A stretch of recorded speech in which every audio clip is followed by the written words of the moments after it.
नमस्कार CSK news में आपका स्वागत है। तो दोस्तों, आज दिन भर की जो फटाफट ब्रेकिंग न्यूज़ निकल के आ रही है, पाकिस्तान में बने नए नवेले प्रधानमंत्री को पीएम मोदी ने जम्मू कश्मीर पर दिया करारा जवाब। साथ ही बधाई देते हुए जम्मू कश्मीर पर चेतावनी दी है शहबाज शरीफ के बयान के बाद से। जी हाँ, इसके बारे में आपको बताएं कि दूसरी बड़ी अपडेट 2+2 डायलॉग में पीएम मोदी के बाद विदेश मंत्री एस जयशंकर ने निकाली भड़ास। कहा, जितना रूस से भारत तेल एक महीने में खरीदता है, यूरोपीय देश एक दिन में खरीद लेते हैं, उन पर कोई बात नहीं करता है। भारत पर प्रतिबंध लगाने की बात करते हो। तीसरी बड़ी अपडेट निकल के आ रही, मैरियोपोल में रासायनिक हमले के प्रयोग कर रहा रशिया। बड़ी खबर निकल के आ रही इस वक्त की, रूसी सेना ने ड्रोन से बरसाया था जहर, ये खुलासा हुआ है। इसके बारे में आपको बताएंगे। चौथी बड़ी अपडेट में बताएंगे, जहां भारत ने स्वदेशी हेलीकॉप्टर से किया हेलिना मिसाइल का सफल परीक्षण। लॉन्चिंग के बाद बदला जा सकता है इसका टारगेट। आखिर क्या है पूरा मामला और कितना खतरनाक है ये हेलिना मिसाइल। वहीं पांचवी बड़ी अपडेट, अमेरिका में बोले रक्षा मंत्री राजनाथ सिंह, रूस की वजह से खराब नहीं होंगे भारत और अमेरिका के आपसी रिश्ते, ये भी हम आपको बताएंगे। और इस बीच बड़ी खबर निकल के आ रही है दोस्तों, प्रधानमंत्री मोदी और जो बाइडेन के बीच बातचीत क्या हुई है, क्या क्या बातचीत, क्या क्या बाइडेन ने कहा, क्या क्या पीएम मोदी ने आश्वासन दिया, वो हम आपको बताएंगे। और इस बीच बड़ी खबर, इमरान खान के 100 से ज़्यादा सांसदों ने एक साथ दिया इस्तीफा। नए सिरे से उपचुनाव की जरूरत का किया ऐलान, तो वो हम आपको बताएंगे। इस बीच बड़ी खबर निकल के आ रही है, राजनाथ सिंह और रक्षा मंत्री लॉयड के बीच बातचीत में चीन की दुस्साहस भरी हुई बातचीत, वो भी हम आपको बताएंगे। इस बीच रामनवमी पर 3 राज्यों में अब तक 130 गिरफ्तारियां हुई हैं। मध्य प्रदेश आरोपियों के घर चल रहे हैं ताबड़तोड़ बुलडोजर, तो वो भी हम आपको बताएंगे। और इस बीच यूक्रेन वॉर में रूस में घर में मिसाइल स्कंदरन को किया एक्टिव, चेचन लीडर ने भी दी धमकी, तो एक एक करके बताएंगे। लेकिन उससे पहले एक छोटा सा निवेदन, अगर आपने चैनल को सब्सक्राइब नहीं किया, पल पल के अपडेट के लिए चैनल को सब्सक्राइब करना ना भूले दोस्तों। दरअसल पहली बड़ी अपडेट निकल के आ रही है, प्रधानमंत्री नरेंद्र मोदी ने पाकिस्तान के प्रधानमंत्री शहबाज शरीफ को दी बधाई, लेकिन साथ ही कश्मीर राग पर भी दी चेतावनी। कहा, आतंक मुक्त शांति चाहता है भारत, इसलिए जम्मू कश्मीर आतंक मुक्त कर रहे हैं हम।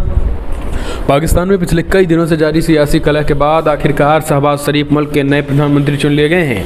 पाकिस्तान मुस्लिम लीग नवाज PLM के अध्यक्ष शरीफ के आज पीएम मोदी में कल उन्होंने शपथ ली और प्रधानमंत्री मोदी ने शपथ के बाद पीएम मोदी ने बधाई भी दी। इमरान खान को सत्ता से बेदखल करने के बाद शरीफ देश के नए PM चुने गए हैं। शहबाज शरीफ को दुनिया भर के देशों में शीर्ष नेताओं में बधाइयाँ मिल रही हैं। भारत के प्रधानमंत्री मोदी ने भी पड़ोसी मुल्क के वजीर आलम को शुभकामनाएं दी और कश्मीर राग पर जवाब दिया।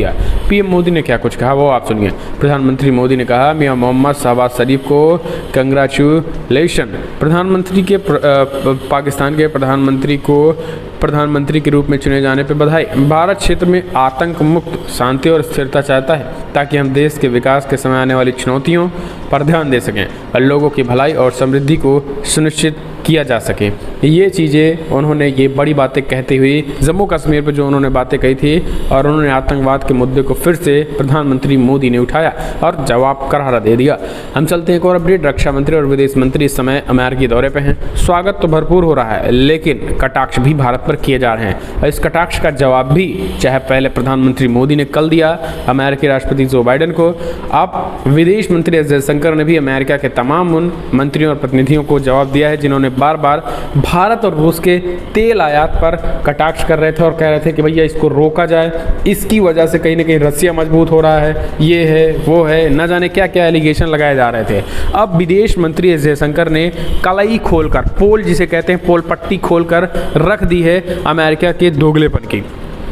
दरअसल US इंडिया 2+2 की मंत्रिस्तरीय बातचीत में भारत के विदेश मंत्री एस जयशंकर, उस बात पर उनको काफ़ी गुस्सा आया जब अमेरिका की तरफ से ये कहा गया कि भारत को चाहिए कि रशिया के साथ वर्तमान समय में जो डील तेल को लेकर है उसको तत्काल बंद किया जाना चाहिए, और ताकि रशिया का जो आर्थिक बजट है वो गड़बड़ाए। यानी आर्थिक बजट, आर्थिक तौर पर भारत रशिया को मजबूत कर रहा है तेल खरीद कर, तेल के आयात को पूरी तरीके से रोकना चाहिए ताकि प्रतिबंधों से बचा पहुंचा जा सके। अब इसी के जवाब में भारत के विदेश मंत्री एस जयशंकर ने करारा जवाब देते हुए कहा है कि भारत को लेकर तमाम देश प्रतिबंध की बात करते हैं। भारत को लेकर धमकी दी जाती है कि आप रशिया से संबंध ना रखिए वरना ठीक नहीं होगा। लेकिन सबसे बड़ी बात, जिन यूरोपीय देशों को अमेरिका लगातार सराहना करता है, जिन यूरोपीय देशों की बात अमेरिका करता ही नहीं, उन यूरोपीय देश एक दिन में जितना भारत रशिया के साथ एक महीने में तेल खरीदता है उतना यूरोपीय देश जो है एक दिन में तेल ले लेते हैं। क्या उन पर भी अमेरिका की तरफ से कोई स्ट्राइक की गई? क्या उन पर भी अमेरिका की तरफ से कोई सैंक्शन लगाए गए हैं? क्या अमेरिका उस पर भी कभी बात करता है? इस तरीके से उन्होंने ये याद दिलाया है अमेरिका को विदेश मंत्री एस जयशंकर ने। तो ये चीज़ें कहीं ना कहीं अपने आप में ये बड़ी बात है। इसके साथ ही आपको बता दें, रक्षा मंत्री राजनाथ सिंह ने भी आतंकवाद को लेकर बयान दिया। उन्होंने 2+2 वार्ता में रक्षा मंत्री ने पाकिस्तान में आतंकवाद को लेकर बयान दिया। अमेरिका के वाशिंगटन डीसी में रक्षा मंत्री ने कहा कि अपने पड़ोसी देश पाकिस्तान के नए प्रधानमंत्री शहबाज शरीफ को यही संदेश देना चाहेंगे कि वो अपने आतंकवाद पर लगाम लगाने की कामयाबी हासिल करें। हमारी उनको शुभकामनाएं। तो ये उन्होंने भी कहा। हम चलते हैं एक और अपडेट। मैरियोपोल में रासायनिक हथियारों का हमला प्रयोग कर रहा रशिया। रूसी सेना ने ड्रोन से बरसाया जहर। बड़ी खबर निकल के आ रही है यूक्रेन के खुलासे के बाद दुनिया में मचा हड़कंप। दोस्तों आपको बता दें, अब रशिया नए टेक्निक के जरिए यूक्रेन पर हमला कर रहा है। रशिया अपने हेलीकॉप्टरों के जरिए रासायनिक हथियार यानी जहर बरसा रहा है। दरअसल रूस यूक्रेन युद्ध के बीच जंग का आज 47वां दिन रहा। इसी बीच रूस के चेचन्या गणराज्य के प्रमुख द्वारा दावा किया गया है कि रूस फिर से कीव पर हमला करेगा और उसे अपने कब्जे में लेगा। वहीं दूसरी तरफ यूक्रेनी सेना ने रूसी सैनिकों द्वारा रासायनिक हथियारों के इस्तेमाल किए जाने का दावा किया। इसका प्रयोग ड्रोन के माध्यम से किया गया था। आपको बता दें, कीव खाली करने के बाद ये बड़ी खबर निकल के आई, जहां पर ड्रोन के जरिए जो है रासायनिक हथियारों के इस्तेमाल की जो खबर है वो कहीं ना कहीं एक तरीके से यूक्रेन ने इस बात का खुलासा कर दिया है। ये बड़ी खबर निकल के आ रही है। और इसके साथ ही आपको बता दें, बेलारूस में पूर्वी यूक्रेन में लगातार रूसी सैनिकों की तैनाती बढ़ाई जा रही है। आपको बता दें, अमेरिका पहले से ही रूस पर रासायनिक हथियारों को प्रयोग करने का आरोप लगा रहा था, लेकिन अभी ये बड़ी खबरें जो निकल के आ रही हैं इस चीज़ को पुख्ता कर दे रही हैं। हम चलते हैं एक और अपडेट लेते हैं। भारत ने स्वदेशी हेलीकॉप्टर से किया हेलिना मिसाइल का सफल परीक्षण। लॉन्चिंग के बाद बदला जा सकता है इसका टारगेट। जी हाँ, भारत ने सोमवार को anti tank guided missile Helina का स्वदेशी हेलीकॉप्टर से सफलता परीक्षण किया गया है। आपको बता दें, जैसलमेर के पोखरण फायरिंग रेंज में हुए परीक्षण में हेलिना ने सिमुलेटेड टैंक को नष्ट कर दिया और इस मिसाइल की रेंज से 7 किलोमीटर तक है। आपको बता दें, जो अपने साथ 8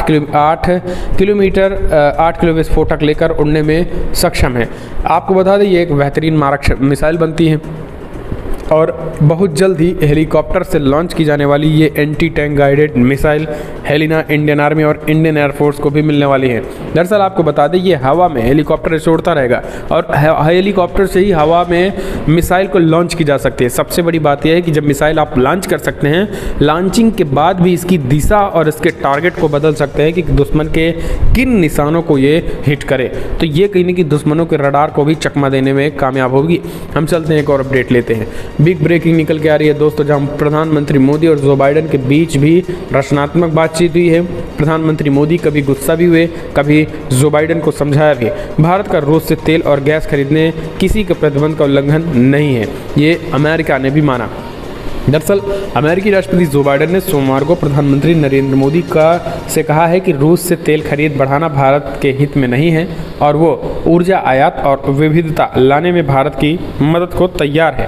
व्हाइट हाउस ने जानकारी दी। व्हाइट हाउस की प्रेस सचिव जेन साकी ने संवाददाताओं से कहा है कि बाइडेन ने प्रधानमंत्री नरेंद्र मोदी के साथ हुई डिजिटल बैठक के दौरान ये टिप्पणी की। साकी ने मोदी और बाइडेन के तुरंत बाद अपने दैनिक संवाददाता सम्मेलन में पत्रकारों से कहा है कि वार्ता रचनात्मक रही और भारत के साथ संबंध अमेरिकी राष्ट्रपति के लिए बेहद महत्वपूर्ण है। लेकिन यहाँ पर जो है लगातार, चाहे प्रधानमंत्री मोदी की मीटिंग में हो, विदेश मंत्रियों की मीटिंग में हो, रक्षा मंत्री के साथ हो, रूस के साथ तेल खरीदने का जो एजेंडा रहा वो अमेरिका का प्रथम एजेंडा था। हालांकि विदेश मंत्री ने करारा जवाब दिया। प्रधानमंत्री मोदी ने भी चुटकियों में जवाब दे ही दिया और रूस यूक्रेन के साथ पीएम मोदी ने क्या डेवलपमेंट किए, भारत की तरफ से क्या योगदान दिए, वो भी उन्होंने बताया कैसे यूक्रेन को मदद पहुँचाई गई है भारत के द्वारा। हम चलते हैं एक और अपडेट लेते हैं दोस्तों। बिग ब्रेकिंग, इमरान खान के सबसे ज़्यादा सांसदों ने एक साथ दिया इस्तीफा, नए सिरे से होगी उपचुनाव की जरूरत। पाकिस्तान की संसद ने सोमवार को शहबाज शरीफ को निर्विरोध देश का 23वां प्रधानमंत्री चुन लिया गया है। इमरान खान के खिलाफ 8 मार्च को लाए गए विश्वास प्रस्ताव के बाद देश में बनी अनिश्चितता की स्थिति समाप्त हो गई है। पूर्व विदेश मंत्री शाह महमूद कुरैशी ने अपनी पार्टी पाकिस्तान तहरीक इंसाफ की संसद में मतदान में भाग नहीं लेने और वॉकआउट करने की घोषणा की थी। इसके बाद पीटीआई के 100 से ज़्यादा सांसदों ने नेशनल असेंबली से वॉकआउट कर दिया। अब सामूहिक इस्तीफे के बाद 342 सीटों वाली नेशनल असेंबली में 100 से अधिक सीटों पर नए सिरे से उपचुनाव की आवश्यकता होगी। कुरैशी ने कहा है कि अपनी पार्टी के निर्णय के अनुसार इस चुनाव का बहिष्कार करते हैं और इस्तीफे दे रहे हैं। वॉकआउट कुरैशी के एक भावुक भाषण के बाद हुआ, जिसने पूर्व प्रधानमंत्री इमरान खान की स्वतंत्रता और अमेरिका दबाव के आगे झुकने से इनकार करने के रूप में वर्णित की सराहना की गई। आपको बता दें, पाकिस्तान तहरीक इंसाफ के समर्थकों ने विपक्ष द्वारा लाए गए अविश्वास प्रस्ताव के जरिए प्रधानमंत्री और पार्टी अध्यक्ष इमरान खान को हटाने के खिलाफ लाहौर के लिबर्टी चौक में विरोध रैली निकाली थी। हम चलते हैं एक और अपडेट। काबू में रखें आतंकवाद, पीएम शहबाज शरीफ के कश्मीर राग के जवाब में राजनाथ का सख्त संदेश। हमने आपको बताया कि कैसे रक्षा मंत्री राजनाथ सिंह ने एक चेतावनी दी है और उन्हें स्पष्ट तरीके से कहा है कि आप आतंकवाद को कम करिए। आतंकवाद को कम करने के लिए आप क्या कर सकते हैं, ये आप करिए और भारत में बिल्कुल भी दखलंदाजी न करें और आतंक जम्मू कश्मीर से खत्म करिए। हम चलते हैं एक और अपडेट। यूक्रेन वॉर में रूस ने फिर से मिसाइल स्कंदरन को किया एक्टिव। चेचन लीडर ने भी दी धमकी। दरअसल रशिया और यूक्रेन के बीच युद्ध जारी है। 1.5 महीने बाद रशिया ने जंग का नया चैप्टर खोलते हुए यूक्रेन वॉर में फिर से मिसाइल स्कंदरन को एक्टिव कर दिया है।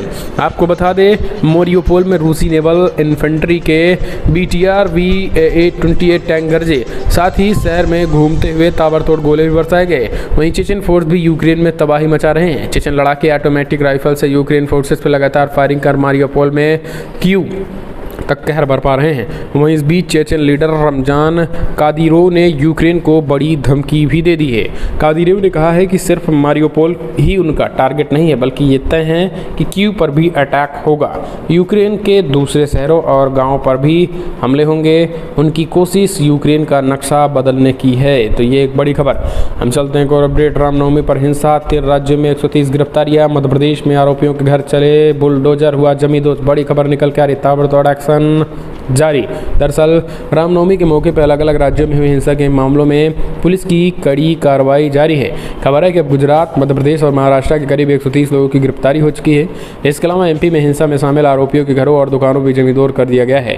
रविवार को कई राज्यों में रामनवमी जुलूस के दौरान हिंसा की खबरें सामने आई हैं। टाइम्स ऑफ इंडिया के अनुसार मध्य प्रदेश में 84, गुजरात में 39, मुंबई उपनगरीय इलाकों में 7 लोगों को गिरफ्तार किया गया है। वहीं MP के खरगोन और सेंधवा में कर्फ्यू लागू कर दिया गया है। यहाँ सोमवार को बुलडोजर और JCB के जरिए हिंसा में शामिल आरोपियों के कम से कम 50 घरों और दुकानों को तोड़ा गया है। रविवार को हुई हिंसा में खरगोन SP सिद्धार्थ चौधरी और 5 अन्य पुलिसकर्मियों समेत कम से कम 27 लोग घायल हो गए हैं। हम चलते हैं और अपडेट लेते हैं दोस्तों। बड़ी खबर, विरोध के बीच जनता को समझा रहे हैं आनंद महिंदा राजपक्षे, बोले आपका आंदोलन करवा रहा बड़ा नुकसान। जी हां, दरअसल श्रीलंका में आर्थिक संकट लगातार गहराता जा रहा है और वहां के लोग सरकार के खिलाफ सड़कों पर उतर गए हैं। इसी बीच देश के प्रधानमंत्री महिंदा राजपक्षे ने देश को संबोधित करते हुए लोगों से शांति की अपील की है। राजपक्षे ने देशवासियों से कहा है कि आप जब भी सड़क पर प्रदर्शन करते हो तो हम डॉलर गंवाते हैं। उन्होंने कहा है कि सरकार संकट को हल करने के लिए हर संभव मदद कदम उठाएगी। दरअसल श्रीलंका की अर्थव्यवस्था और महंगाई के विरोध में नागरिक सड़कों पर सरकार के खिलाफ विरोध प्रदर्शन कर रहे हैं। वो राष्ट्रपति गोटाबाया राजपक्षे और उनके प्रशासन पर इस संकट में गलत प्रबंधन के आरोप लगा रहे हैं। प्रदर्शनकारी राजपक्षे परिवार से बेहद नाराज हैं और उनसे सत्ता छोड़ने की मांग कर रहे हैं। ऐसे में इस्तीफे के बढ़ते दबाव को देखते हुए श्रीलंकाई प्रधानमंत्री महिंदा राजपक्षे खुद सामने आ गए हैं। महिंदा राजपक्षे ने सोमवार शाम देश को संबोधन में लोगों को आश्वस्त किया है कि उनकी सरकार उनके संकटों को दूर करने के लिए 24 घंटे काम कर रही है। हम चलते हैं और अपडेट लेते दोस्तों। बड़ी खबर, भारत ने जैश प्रमुख मौलाना मसूद के भाई अम्मार अलवी को घोषित किया आतंकी। बड़ी खबर निकल के आ रही है, आपको बता दें पुलवामा हमले में रह चुका है शामिल। दोस्तों आपको बता दें केंद्र सरकार ने सोमवार को 3 साल पहले हुए पुलवामा हमले के मास्टरमाइंड और जैश ए मोहम्मद प्रमुख मौलाना मसूद अजहर के भाई मोहिंग्या औरंगजेब आलमगीर उर्फ अम्मार अलवी को आतंकवादी घोषित कर दिया गया है। दरअसल पाकिस्तान के बहावलपुर का रहने वाला 39 साल का अम्मार अलवी जैश ए मोहम्मद का प्रमुख नेता है और केंद्रीय गृह मंत्रालय ने गैर कानूनी तरीके से जिस तरीके से उसने उसकी संपत्ति बढ़ी और गैर कानूनी जितने भी काम थे उस पर कड़ा शिकंजा कसा है।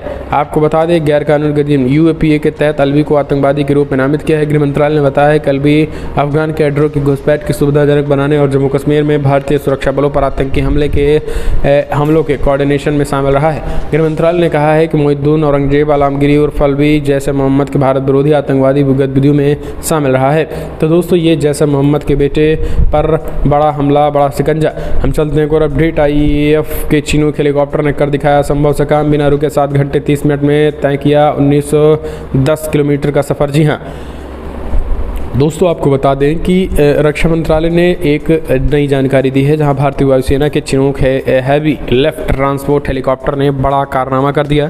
इस खास हेलीकॉप्टर ने बिना रुके चंडीगढ़ से असम के जोरहाट के बीच 1910 किलोमीटर की दूरी को सफलतापूर्वक पूरा कर लिया। नई दिल्ली में रक्षा मंत्रालय के जनसंपर्क अधिकारी ने बताया है कि यह भारत में सबसे लंबी नॉन स्टॉप हेलीकॉप्टर यात्रा है। इससे बताया गया है कि चिनूक हेलीकॉप्टर ने 1910 किलोमीटर का सफ़र तय करने के लिए 7 घंटे 30 मिनट लिए। रक्षा मंत्रालय ने कहा है कि ये ऑपरेशन चिनूक की क्षमताओं और भारतीय वायुसेना द्वारा परिचालन योजना की वजह से संभव हो पाया है। तो दोस्तों लगातार जो है भारतीय सेना एक्टिव मोड में काम कर रही है। यही कारण है कि चिनूक जो हेलीकॉप्टर है वो ताबड़तोड़ तरीके से काम कर रहा है। हम चलते हैं और अपडेट लेते हैं। दोस्तों बड़ी खबर निकल के आ रही है, आपको बता दें जहां यूक्रेन ने रूस के वेयर हाउस पर किया बड़ा अटैक, रूस के कई हथियार पूरी तरीके से तबाही हैं। इस वक्त की बड़ी खबर दोस्तों, रूस और यूक्रेन के बीच जंग के करीब 50 दिन पूरे हो चुके हैं, लेकिन इसके खत्म होने के आसार नहीं दिख रहे हैं। दोनों देशों एक दूसरे पर हमलावर है। इस युद्ध में न तो रूसी राष्ट्रपति पीछे हटने को तैयार, ना तो यूक्रेनी सेना हार मानने को तैयार। ऐसे में दोनों देशों के बीच जो बड़ी सिचुएशन निकल के आ रही है वो काफ़ी ज़्यादा टफ है। यूक्रेन में अटैक में रूस ने कई हथियार जो है वो पूरी तरीके से नष्ट कर दिए हैं। इस बीच आपको बता दें जो बड़ी अपडेट निकल के आ रही है वो यही है कि रसिया भी पूरी तरीके से अब ये बड़ी खबर निकल के आ रही है, रशिया जो है वो यूक्रेन के कई ठिकानों को हिट लिस्ट में तैयार रखा है। एक और अपडेट लेते हैं दोस्तों, फिर बैंक फ्रॉड घोटाले में सीबीआई को बड़ी सफलता, नीरव मोदी के करीबी सुभाष शंकर कहरिया को लाया गया मुंबई, मोदी सरकार की बड़ी कार्रवाई। दरअसल 13,578 करोड़ रुपए के पंजाब नेशनल बैंक के घोटाले के सिलसिले में सीबीआई को आज बड़ी कामयाबी हाथ लगी और वो नीरव मोदी के करीबी सुभाष शंकर को मिस्र के काहिरा शहर से लेकर मुंबई आए। इस बात की जानकारी सीबीआई सूत्रों ने दी। सीबीआई लंबे समय से बैंक धोखाधड़ी मामले में काम कर रही है। सुभाष शंकर को देश वापस लाने की कोशिश कर रही थी और 2018 में इंटरपोल ने $2 अरब की पीएनबी घोटाले की जाँच कर रही सीबीआई के अनुरोध पर नीरव और उनके भाई निशाल मोदी और उनके कर्मचारी सुभाष के खिलाफ रेड कॉर्नर नोटिस जारी किया था। हम चलते हैं एक और अपडेट लेते हैं दोस्तों, बिग ब्रेकिंग निकल के आ रही है जहां बंगाल में उपचुनाव के दौरान बवाल, आसनसोल में बीजेपी उम्मीदवार पर हमला, हुई तोड़फोड़। पश्चिम बंगाल में आसनसोल लोकसभा और बालीगंज विधानसभा सीट पर उपचुनाव के लिए कड़ी सुरक्षा के बीच मंगलवार सुबह 7 बजे मतदान शुरू हो गया। मतदान के दौरान आसनसोल लोकसभा इलाके में बारवानी इलाके में बीजेपी की उम्मीदवार अग्निमित्रा पॉल की गाड़ी पर हमला किया गया, गाड़ी की लाठियों से पीटा गया। इसके साथ सुरक्षा कर्मियों को चोटें आईं। अग्निमित्रा पॉल ने टीएमसी समर्थकों पर लोगों को मतदान देने में बाधा देने के आरोप लगाते हुए कहा है कि पुलिस मूक दर्शक बनी हुई थी। दूसरी ओर इस घटना को लेकर चुनाव आयोग ने जिला चुनाव अधिकारी से एक्शन टेकन रिपोर्ट तलब की। आपको बता दें आसनसोल के 2000 मतदान केंद्रों में कुल 680 और बलीगंज के 300 मतदान केंद्रों को संवेदनशील घोषित किया गया है। तो दोस्तों ममता बनर्जी के गढ़ में लगातार हिंसा की खबरें निकल के आ रही हैं। हम चलते एक और अपडेट ले लेते दोस्तों, आपको बता दें गौतम अडानी की लंबी छलांग, टॉप 10 के अरबपतियों की सूची में 6ठे पायदान पर पहुंचे मुकेश अंबानी रह गए बहुत पीछे। अरबपतियों की रेस में भारतीय उद्योगपति और अडानी समूह के चेयरमैन गौतम अडानी हर बीतते दिन दुनिया के सबसे बड़े रईस रईसों को पछाड़ते जा रहे हैं। टॉप 10 अरबपतियों की सूची में अब अडानी लंबी छलांग मारते हुए छठे पायदान पर पहुंच गए हैं। समूह की कंपनी के शेयरों में आई तेजी की दम पर सोमवार गुने तगड़ा मुनाफा हुआ और नेटवर्थ में जबरदस्त तेजी आई। इस सूची में पहले 10वें नंबर पर मौजूद रिलायंस इंडस्ट्रीज के चेयरमैन मुकेश अंबानी अब 11वें नंबर पर खिसक गए। विलियनियर्स इंडेक्स के मुताबिक साल 2022 गौतम अडानी के लिए बेहद सफल साबित रहा। कमाई के मामले में इस साल वो एलन मस्क और जेफ बेजोस जैसे दिग्गजों को से भी आगे निकल गए। उनकी नेटवर्थ रॉकेट की स्पीड से बढ़ रही है और इनके इसका अंदाजा इस बात से लगाया जा सकता है कि बीते दिनों तक टॉप 10 की सूची में मुकेश अंबानी और गौतम अडानी के बीच एक पायदान का अंतर रहता था। कभी 10वें स्थान पर अडानी का कब्जा तो कभी अंबानी इस पायदान पर नजर आते थे।